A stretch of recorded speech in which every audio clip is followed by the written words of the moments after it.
What's the big message that you take away about the issues with the flooding and dealing with it? One is we obviously need better flood defences. They did help, they did reduce the damage, but they didn't stop it altogether.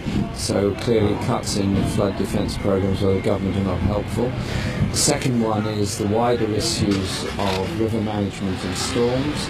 And when I called Sue on Monday morning, I was in Paris for the climate change conference, so we've got to do something more about reducing the rates of global warming, and clearly there is, to me, a link between this and more unpredictable storms.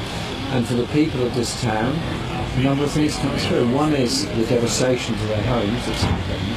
Unbelievable level of community spirit of people coming together to support each other during a time of terrible difficulty, and fantastic response by the emergency services. The fire service, the local authorities, the police, the army have been in helping. Everybody's got together on it, and the town is going to have its food fair on Saturday on schedule because they're determined. Well done them. What would you say has been the key, if there is one, the key failure of government? Is it about strategy or funding? You know, what are you going to go back and press David Cameron on? I think the two issues. One are flood defences and the need to fund them correctly.